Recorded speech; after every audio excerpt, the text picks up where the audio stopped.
Miners are known for their hard work, commitment, and ones who pour their blood, sweat, and tears into this demanding field.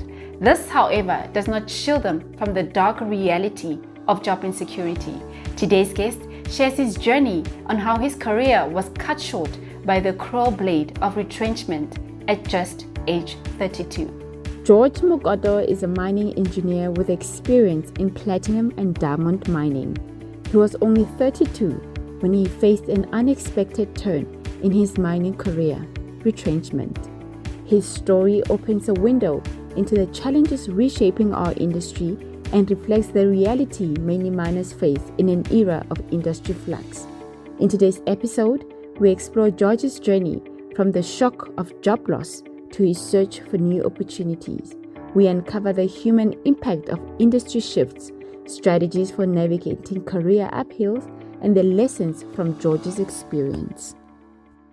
George, welcome and thank you so much for joining us. Thanks, Madonna. It is a pleasure for me to be here today. Let's start with your background. When did your mining career start and which mines did you work for? Okay, so my mining career started after I've completed my BTech in mining engineering. I completed in 2016 and then I've joined, or rather I started working as a graduate in program, which is a program that you join after graduating. From then I started as a minor position, and then for a period of a year or 2 years, one and a half years, for that. And from then I moved to become a shift boss in 2018. Then I was, I was promoted, I would say, to being a shift boss. Then, that's basically, then from being a shift boss, then I left the company I was working for. Then I joined another company, which is now something outside the mine. I'd say it as a service provider or in a corporate world. And that was in 2022 in December. Then I joined a service provider that was working in Limpopo as a contract manager. So when you moved from the company you started with, where I believe you're mining platinum, you moved to a company. What commodity were you working with? I started in the platinum mines. And that was a platinum mine. And then in the corporate, the way I moved to, it was a diamond mine. But I was not involved in production. We were a service provider in that mine. All right. Look, George, when mines retrench or companies retrench for that matter, we almost see and hear the end result, which is the actual retrenchment. But there is so much that happens in the process leading up to that. So just take us through from when the company started citing financial strain to the point where your job was then cut. Okay, so it actually started it was 2024 this year in April, just after we came back from Easter holidays. And at that time, when I went back to the office, I got an email that says, or rather a notification that says I have a meeting with the HR and my manager.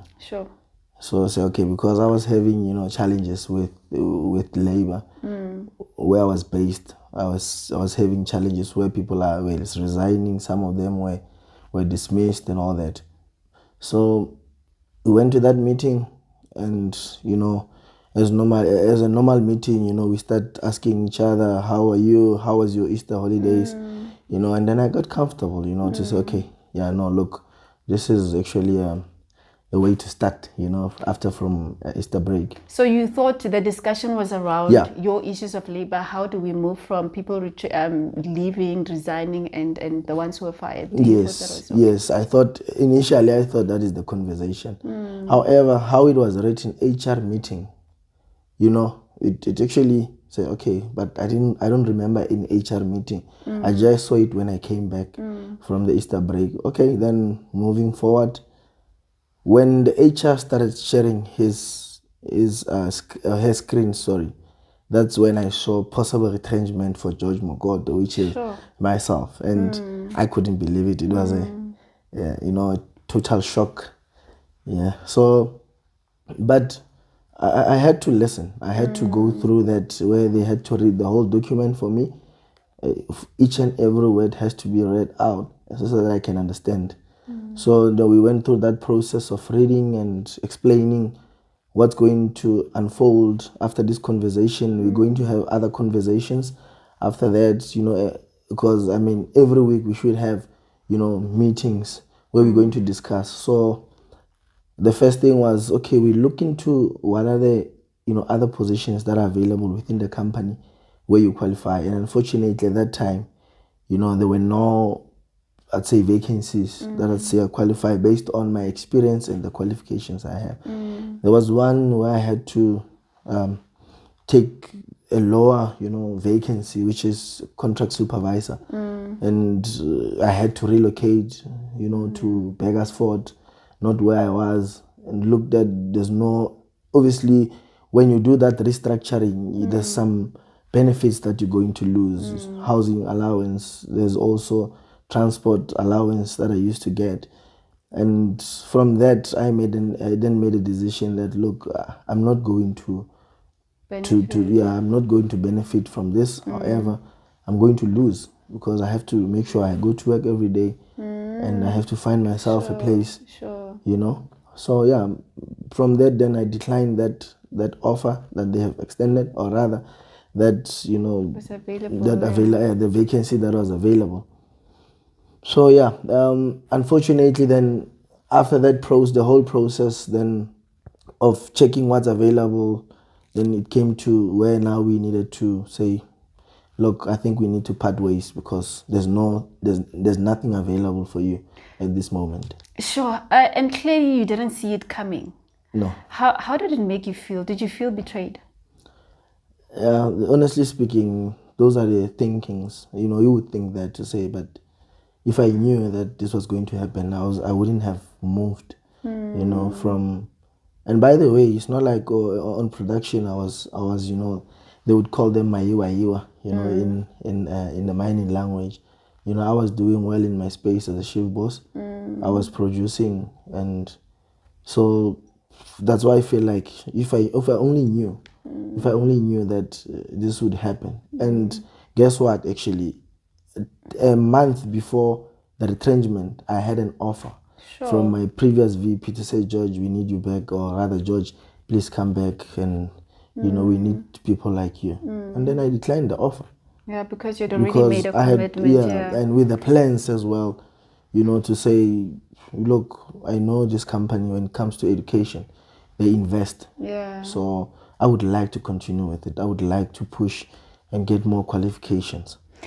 When news like this break, George, it changes the mood in the workplace, right? So just describe to us when you were told this, and obviously you had to serve some notice. In that period, how was it, like, mood-wise and productivity-wise? It gets to a point where when it starts, you would say, anyway, I'm going. I'm leaving the company, so I'm not going to give much, But again, as a person, the person you are, you or rather myself, I couldn't allow myself to, to say, but you know what, now it's done and all that. I mean, I'm not going to work for this company anymore. So what I did is that the first few weeks, it was hard. I couldn't concentrate. Even when you are given tasks, like I said, you present to the customers, you need to create that monthly presentations. And it's a lot of work, because you need to gather information, Yeah, So it's like, no, this month I'm not even going to. That was at the beginning. But for that month as well, I managed to pull. I was doing 3 presentations. I did them. I handed over to the manager. So it was hard. It was hard. It was not an easy thing, or news to digest. To be honest. When we start off in our careers, especially as young people, where you are building your career, you never think of, job loss. It's not something that comes to you. You think it's for some other people, like you're saying. You take it a bit easy. What was your biggest learning in this whole process? Yeah, look, for me, it would be more of, we as young people, like you said, we never prepared for these things. Yeah. And I'll make an example. You know, when I got that job as a contract manager, I changed the car because, I mean, it was paying well. Yeah. You know? Yeah. So obviously, with the money that I'm getting, I'll be able to maintain this car. Sure. You know, the house, unfortunately, like, let's say maybe if you have to pay the bond, you know. So those are, for me, those are the things that you need to now rearrange. You need to make restructuring of your whole life. Because you need to restructure. You have debts, because we do get into debts, you know, unless, you know, you've done things differently from others. But most of young people, they're actually indebted, I'd say. So the learning is that, and this is what we are currently doing with my wife, to say, look, we've learned that even if we do get something that pays more than what we have, we need to maintain the lifestyle, you know, for a certain period of time. You don't just change because everything now changed, you know. So you have to then restructure our lives. Look, and you're right, when you start talking about rearranging your financial life and sort of having a backup plan. We normally talk about the financial backup plan, but not skills backup plan, you know, on increasing your flexibility. What are the learnings around not just preparing yourself financially, but preparing yourself skills wise? Yeah. Okay. So look, that's a good question. As is for myself, I'd say, if I have done my MO ticket, if I have done my, because I'm from the mining background, if I have done my MMC, maybe conversations would be different now. But now I've left the mining without completing or without doing my tickets. So it's like I've hit now the roof. There's there's nothing that I can do. You know, so it's good that not only for mining people, you know, to say get your tickets, for every young person or young people, we shouldn't look into one thing, one career or one, you know, let's say one qualification, say, you know, this is going to make, I'm going to make it through this. You know, as you moving through the ranks, look into other options, look into other, you know, qualifications that you can do, so that should it happen that you know you face such challenges, then you know that you have an escape plan. Let's say, you know, okay, I can look into this, I can do this, I can do this. Unfortunately, before I left the company, my plan was to do project management qualification with the company. Like I said, the company invested a lot in education. So, I mean, unfortunately, then before I started with that, then that was part of me saying, look, I need to look on the other side, or just to, you know, have a bigger picture or an escape plan. Should it happen that later on there's something I want to look into, you know? Yeah. The industry is seemingly strained, George, financially, and there's a lot of organizations that are laying off people or are starting to have these conversations where they're starting to want to cut off people. What would your advice be to people who are in employment to get themselves to do on the onset, to almost prepare themselves for what nobody plans for? Yeah, you know what? Unfortunately, if, you know, I'd say people, they must, when they start working, you know, these things we need to prepare them when we start working, not when you are going to face the retrenchment. When you start working, you need to start preparing yourself to say, look, these are the possible things that could happen to me through my journey, you know. So this, I need to prepare, I need to save money, I need to make sure that my lifestyle, you know, it's not that after being retrenched, I'll not be able to sustain myself and my family. So it's only about a matter of preparing yourself in time. Immediately when you hear the word, there's a possible retrenchment, you must start to work, have a plan in place. Which is, if you need to, you know, restructure your finances, you have to make arrangements. You start doing that. You start looking at what are the things that I can do, maybe to cut down some of the things which are costly or which are, you know, they are part of me. So if you have to return that car that is expensive, do it. If you have to, you know, change the lifestyle of this and that, you change it. Just prepare yourself. because once it happens, it's not gonna be nice. It's not nice, I'm telling you. So it's just, they have to, immediately when they start, saying retrenchment, possible retrenchment, you need to start preparing yourself, cut down whatever that you can and restructure your finances. When you start working, when you start that employment, you start with doing the right things, putting the right resources together. If you want to start a business, don't start it when you are retrenched. Start it when you're starting to work. When you start working, that's when you should start, those business ideas that you have. But if you're going to start while you are being retrenched, because you're not sure when you're going to get a job, I've been home for now, it's been 3 months without a job and getting promises. And guess what? The money that I've got now, it's the one that I've been using from the company. The agreement, I've used that money, or I've been using it, we're still using it. But it get to a point where you finish the money. Sure. You understand? So now, this is why I'm saying that when you start working, you need to start preparing yourself. Don't wait for that retrenchment. Don't wait for that, being fired or being dismissed at work, and then you start doing what you want to do. That's the best thing I can say.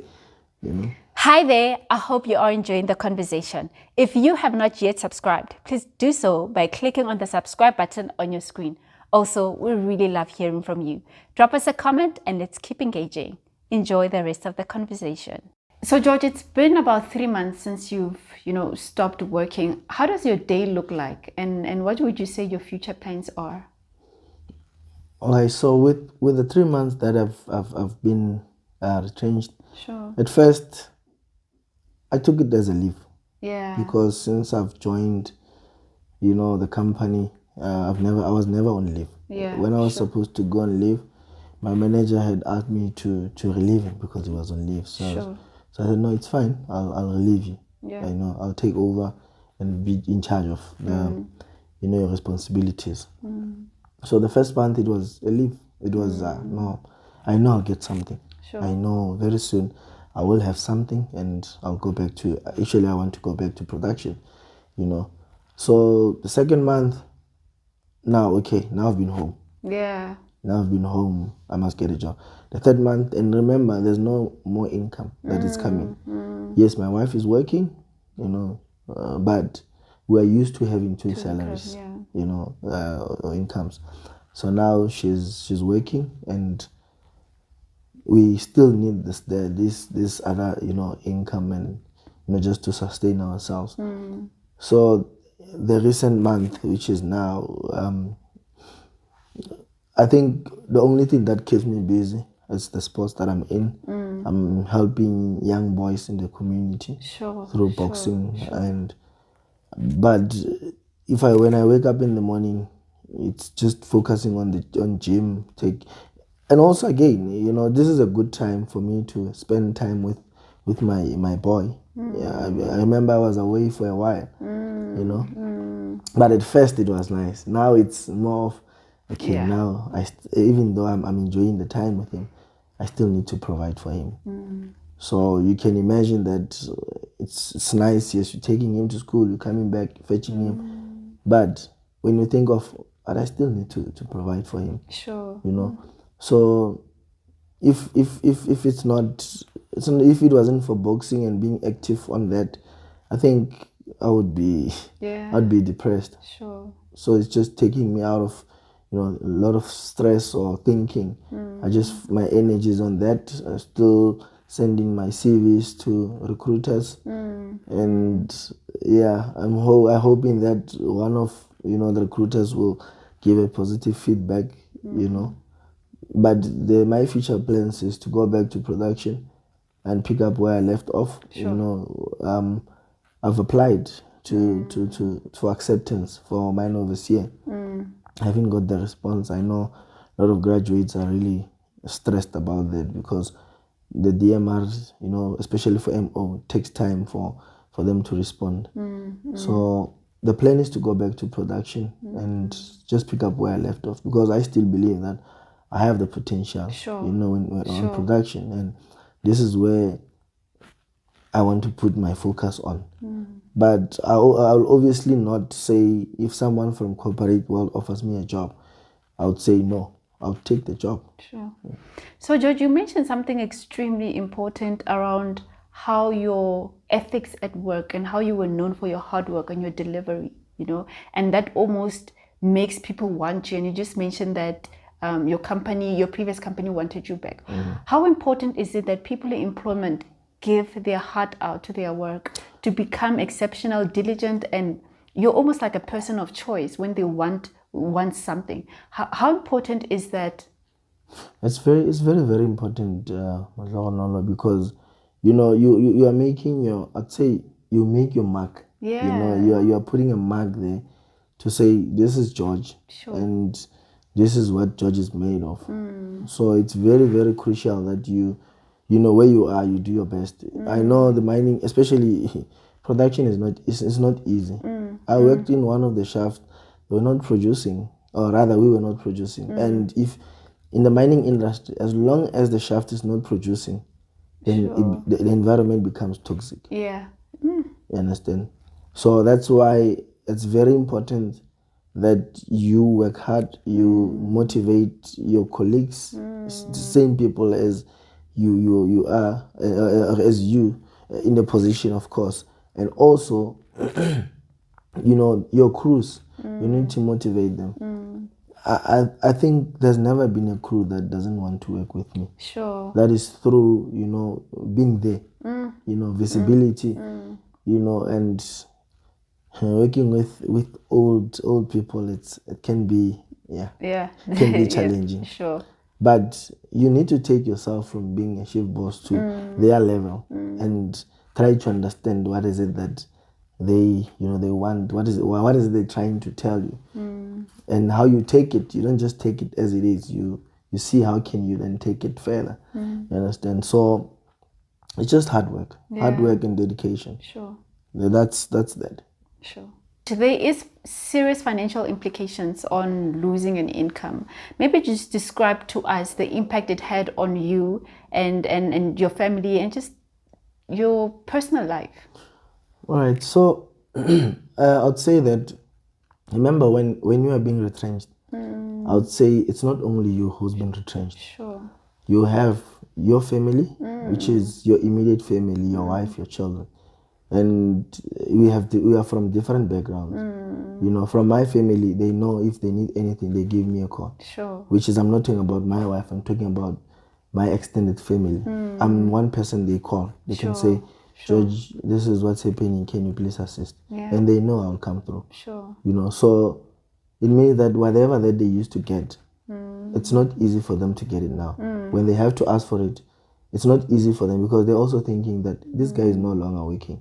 However, they still need my assistance. Even through this difficult time, I've recently lost my uncle, and I had to go there, and I had to, come through for them. Yeah. But obviously, if I was working, I could have done more. So it's not only your family, the immediate family that's been affected by retrenchment. There's a lot of implications. There's a lot. I think with these 3 months now, especially, I'd say this is the hardest month. Sure. After being retrenched. I know there's also UIF that can help, but it takes forever. Sure. And I also, if I could have applied for it immediately when I left, when I was retrenched, maybe things would be different now. But now, I still have to wait. I'm on the waiting list. I'm always checking up with them just to check if I'm going to get something. You understand? So it's the financial implications are very, you can feel them. Yeah. It's not easy. You touched something on family structure, on how you came through for them. Just maybe give us a view of the importance of being there for your people in good times. Because when your turn comes, when things are not so great, you've got people to run to. Just how important is it that when you are in employment and you are in a better position, you don't forget those who are supporting you? Yeah. So, unfortunately, or let me say, I'll not say unfortunately, I'd say that family, for me, one, it's very important. Sure.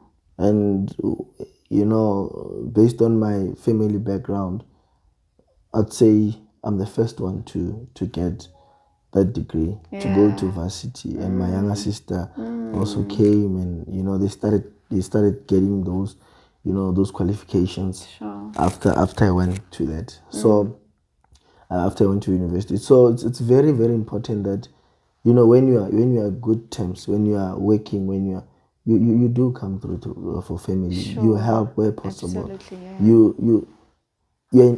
For me, it's easy for anyone to call me to say, hey, I don't have electricity, I don't have, and I'll say, okay, send me your, I want. Not that I give them everything they want, but whenever they need help, I make sure, you know. So it's very, very important that in good times you help your family, you know, because at the end of the day, those are the people who will come through for you. Sure.